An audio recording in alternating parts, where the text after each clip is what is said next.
میرے آقا کو دیکھو گے چمکنا بھول جاؤ گے۔ السلام علیکم ورحمۃ اللہ وبرکاتہ۔ وطن عزیز، ہندوستان کا سمویدھان ہر انسان کو اس بات کی چھوٹ دیتا ہے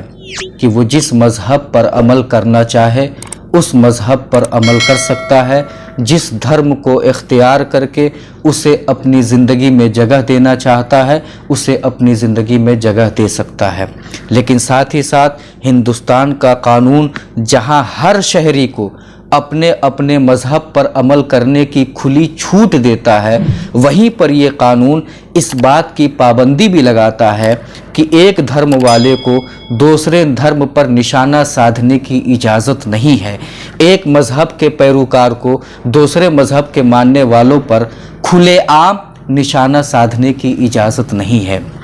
مگر اسی ہندوستان میں دیکھا جا رہا ہے کہ پچھلے کچھ سالوں سے ایک عجیب سی ہوا چل چکی ہے کہ ہفتہ دو ہفتہ نہیں گزرتا، مہینہ دو مہینہ نہیں گزرتا کہ کوئی انسان اٹھتا ہے اپنی تقریر کے ذریعے سے، اپنے بھاشن یا تحریر کے ذریعے سے حضرت محمد صلی اللہ تعالی علیہ وسلم کی شان میں گستاخی کرتا ہے۔ اور ہم مسلمانوں کے ایمان اتنا کمزور ہو چکا ہے اور ہم اتنے پست اور کمزور ہو چکے ہیں کہ اپنے مرکز عقیدت اور ایمان کی اصل کی شان میں گستاخی ہوتے ہوئے سنتے ہیں، دیکھتے ہیں، پھر بھی میدان میں نہیں نکلتے اور اتحاد کا دامن نہیں تھامتے۔ مگر ایسے سلگتے ہوئے ماحول میں ایک مرد مجاہد اور ایک سچا عاشق رسول میدان عمل میں آیا، جن کا نام حضرت علامہ و مولانا قمر غنی عثمانی صاحب قبلہ ہیں۔ انہوں نے اس ارادے سے اس میدان میں قدم رکھا کہ جس نبی کے نام کا میں کلمہ پڑھتا ہوں آئے دن اس ہندوستان میں ان کی شان میں گستاخی ہو رہی ہے، تو ہندوستان کے سمویدھان کے دائرے میں رہ کر میں ان کو جیل بھجواؤں گا، ہندوستان کے قانون کے دائرے میں رہ کر میں ان پر قانونی کارروائی کروں گا۔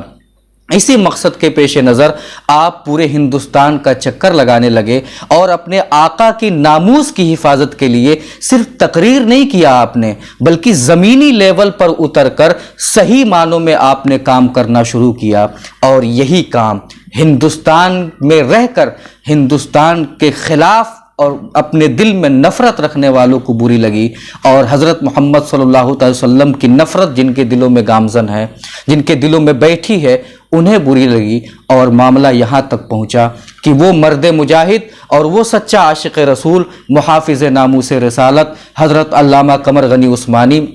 پچھلے ایک ہفتے سے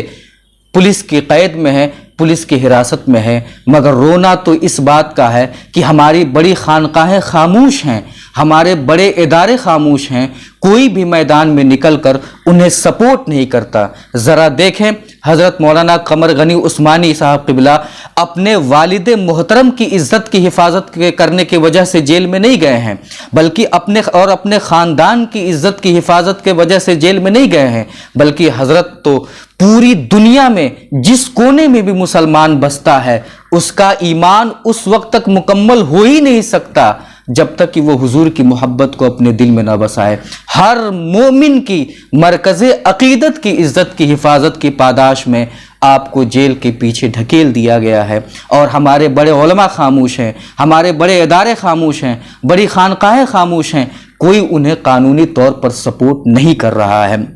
کچھ لوگ ہیں جو انہیں سپورٹ بھی کر رہے ہوں گے، مگر اس مسئلے کو جتنے سنگین طور پر ہمیں لینا چاہیے تھا اور جتنے جذبات کے ساتھ ہمیں میدان میں آ کر انہیں سپورٹ کرنا چاہیے تھا، اس طرح کا سپورٹ انہیں نہیں مل رہا ہے۔ اللہ کی بارگاہ میں یہی دعا ہے مولا کہ تو ہی حامی و ناصر ہے، تیرے پیارے محبوب علیہ السلام کی عزت کی حفاظت کی خاطر وہ مرد مجاہد میدان میں آیا، تو ان کی حفاظت فرما اور غیب سے ان کے رہا ہونے کے سامان مہیا فرما۔ اللہ تبارک و تعالی ہم سب کو سچا مسلمان بننے کی توفیق عطا فرمائے۔ السلام علیکم ورحمۃ اللہ وبرکاتہ۔